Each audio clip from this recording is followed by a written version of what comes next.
واقعہ حضرت خالد بن ولید رضی اللہ عنہ کس نمبر 174 اپنا اسلامک اسٹوڈیو۔ ناظرین، مرتینہ کا بیٹا ہرکیلیوناس وہاں موجود تھا۔ اس نے دیکھا کہ کونستانس اس کی ماں پر اتنا سنگین الزام لگا رہا ہے تو وہ اٹھ کھڑا ہوا اور تلوار نکال لی۔ میری ماں پر یہ الزام؟ ہرکیلیوناس نے للکار کر کہا، ادھر میرا سامنا کر، میں تجھے اس الزام کا جواب دیتا ہوں۔ کونستان تو پہلے ہی قہر و غضب کے غلبے میں آیا ہوا تھا۔ اس نے بھی تلوار نکال لی اور ہرکیلیوناس کو مقابلے کے لیے للکارا۔ قیرس اور ایک اور معمر رومی دوڑ کر ان دونوں کے درمیان آ گئے۔ وہ نہ آتے تو دونوں شہزادے ایک دوسرے کو لہو لہان کر لیتے۔ ٹھہرو، مرتینہ نے بڑی با آواز میں کہا، میرا حکم مانو، میں ملکہ روم ہوں، تلواریں نیاموں میں ڈال لو۔ تم ملکہ نہیں ہو، کونستانس نے کہا، کوئی ایسا شاہی فرمان جاری نہیں ہوا، تخت کی وراثت کا ابھی فیصلہ ہونا باقی ہے۔ حکم میرا بھی چل سکتا ہے۔ وہاں جتنے بھی لوگ موجود تھے وہ سب اونچے درجے کی شخصیت تھی، سب ذمہ دار لوگ تھے اور صورتحال کی نزاکت اور خطرات کو اچھی طرح سمجھتے تھے۔ سبھی اٹھ کھڑے ہوئے اور دونوں شہزادوں کو الگ الگ کیا۔ وہاں تو ایک ہنگامہ بپا ہو گیا تھا۔ کونستان کسی کے ہاتھ میں نہیں آ رہا تھا۔ وہ بار بار کہتا تھا کہ اس لڑکے نے مجھے للکارا ہے، مجھے اس سے دو ہاتھ دکھا لینے دو۔ پھر وہ یہ بھی کہتا تھا کہ اس بدتینت عورت سے کہو کہ وہ اپنے آپ کو روم کی ملکہ نہ کہے۔ انہیں الگ الگ اور کچھ دور دور بٹھا دیا گیا۔ قسطنطین کی لاش بے حس و حرکت اور دنیا کے ان مسائل سے بے نیاز قریب ہی پڑی تھی۔ وہ معمر جو سب سے پہلے قیرس کے ساتھ ان دونوں شہزادوں کے درمیان آیا تھا، سب کے درمیان کھڑا ہو گیا اور ہاتھ اٹھا اٹھا کر سب کو چپ کرانے لگا۔ بڑھاپے کی کمزوری سے اس کے ہاتھ کانپ رہے تھے۔ اس کے گورے سے چہرے کی گہری لکیریں بتا رہی تھی کہ اسے اس دنیا میں آئے ہوئے ایک صدی گزر چکی ہے۔ شاہی خاندان کے ساتھ اس کا کوئی بڑا پرانا ہی تعلق تھا اور اس کی آواز میں بڑھاپے کے ساتھ ساتھ دلی درد کا بھی تاثر تھا۔ وہ کوئی عام سا دانشور نہیں لگتا تھا اور اس سے سب شاید پہلے ہی متاثر تھے کہ اس کے کہنے پر سب خاموش ہو، سب بے غیرت ہو گئے ہو۔ اس سفید ریش بزرگ نے کہا، آج میں ایسی بات کہوں گا جو رعایا میں سے کوئی بھی شخص شاہی محل میں کھڑا ہو کر نہیں کہہ سکتا۔ اس سے پہلے کہ ایک دوسرے کا خون بہا دو، میری بات سن لو، پھر تم سب اپنی تلواریں میرے جسم میں اتار دینا۔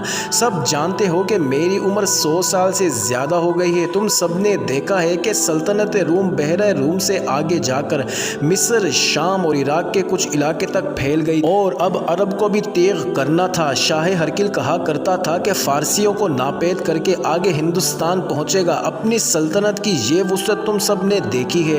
ہرکل نے سلطنت کو وسعت دینے کے لیے ہی قیصر روم فوکاس کا تختہ الٹا تھا۔ وہ وقت مجھے اچھی طرح یاد ہے کہ فوکاس عیاش پرست بادشاہ تھا۔ وہ بدذات خود اپنی سلطنت کے لیے بھی بہت بڑا خطرہ تھا۔ ہرکل تو ایک جرنیل تھا۔ اس نے فوکاس کو پہلے گرفتار کیا، پھر قتل کیا اور پھر فتوحات کے ارادے سے نکل کھڑا ہوا۔ اس کی کامیابیاں تم سب نے دیکھی ہیں۔ ہرکل نے آتش پرست فارسیوں کو مصر سے نکالا، پھر شام سے بے دخل کیا اور اب عراق سے انہیں نکالنا تھا۔ یہ کام عرب کے مسلمانوں نے کر دیا۔ عربوں کی طاقت ہی کیا تھی؟ ہرکل کہتا تھا کہ ان تھوڑے سے عربوں کو تو وہ ایک ہی ضرب سے مار بھگا دے گا، لیکن ہوا کیا؟ یہ تھوڑے سے عرب سلطنت روم پر چھا گئے۔ کیوں؟ ان کے پاس کیا جادو تھا جس کے زور پر انہوں نے ہمیں شام سے دھکیلا اور مصر بھی فتح کرتے چلے آ رہے ہیں؟ ادھر فارسیوں کو بھی انہوں نے ٹھکانے لگا دیا ہے۔ میں تمہیں اس سوال کا جواب دینا چاہتا ہوں۔ ہماری تباہی کی وجہ صرف یہ ہے کہ شاہ ہرکل نے مذہب میں دخل اندازی کی، مذہب میں ملاوٹ کی اور یسوع مسیح کو دھوکہ دیا۔ اس کے نتیجے میں مذہب دو حصوں میں بٹ گیا۔ ایک اسقف اعظم پہلے موجود تھا، دوسرا ہرکل نے اپنی طرف سے بنا دیا۔ سلطنت روم پر شاہ ہرکل کے اس گناہ کی لعنت پڑی ہے۔ ہرکل کا بنایا ہوا اسقف اعظم قیرس ہم میں موجود ہے۔ یہ یقیناً ناراض ہوگا، لیکن مجھے اس کی خوشنودی نہیں بلکہ سلطنت روم کا وقار زیادہ عزیز۔ مجھے امید ہے کہ قیرس جھوٹ نہیں بولے گا۔ اس نے قتل و غارت کے ذریعے شاہ ہرکل کی عیسائیت لوگوں سے منوائی۔ یسوع مسیح نے ہمیں پیار اور محبت کا پیغام دیا تھا۔ شاہ ہرکل اور قیرس نے بے گناہوں کا اور سچے مذہب کے پیروکاروں کا خون بہا دیا۔ ہمارے دشمن تو دشمن تھے ہی، یہاں یہ حادثہ ہوا کہ اپنے قبطی عیسائی بھی سلطنت روم کے دشمن ہو گئے۔ یہ بزرگ رومی بڑی جرأت اور دانشمندانہ انداز سے بولتا جا رہا تھا اور سننے والے اتنے زیادہ لوگوں پر سکوت طاری تھا۔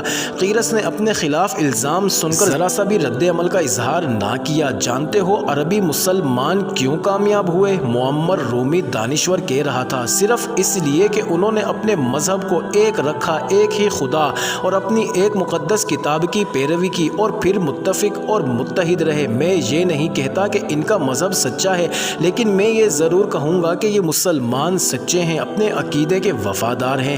مذہب خون خرابے اور ظلم و تشدد سے نہیں پھیلایا جا سکتا۔ میں اپنی بات کو تعصب سے پاک رکھ کر کہہ رہا ہوں کہ مسلمانوں نے حسن اخلاق سے غیر مسلموں کو اسلام کے دائرے میں لے لیا ہے۔ تم دیکھو گے کہ دنیا دیکھے گی کہ آج کے دور کی باتیں اور ہر دور کی باتیں لکھنے والے آنے والی نسلوں کو بتائیں گے کہ جس روز ہماری طرح مسلمانوں نے بھی اپنے مذہب کو بانٹ کر فرقے بنا لیے، اسی روز ان کا زوال شروع ہو جائے گا۔ تم نے تجربہ کر کے دیکھا ہے، فرقوں میں بٹ جانے کا سب سے بڑا نقصان یہ ہوتا ہے کہ اپنی قوم کے دشمن کو پہچاننے اور ان کے ساتھ نمٹنے کی بجائے فرقے ایک دوسرے کو دشمن سمجھ کر آپس میں لڑنے لگتے ہیں، جیسے خانہ جنگی کہا جاتا ہے۔ پھر جس قوم کے بڑوں میں حکومت اور اقتدار کی ہوس پیدا ہو جاتی ہے وہ زوال پذیر ہوتی ہے۔ اب ہم میں سے بھی یہ تنازع پیدا ہو گیا ہے کہ بادشاہ کے مر جانے کے بعد تخت کا وارث کون ہوگا۔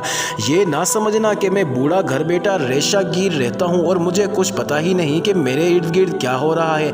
میری روح سلطنت روم میں ہے، میرے اپنے مخبر سرگرم رہتے ہیں اور میں جانتا ہوں شاہی محل میں کیا کھیل کھیلے جا رہے ہیں۔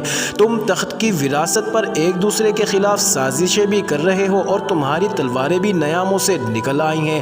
عرب کے مسلمانوں میں ایسا کوئی تنازع ہے ہی نہیں، ان کے ہاں نہ تخت ہے نہ تاج، ایک اللہ ہے جس کا حکم سب مانتے ہیں۔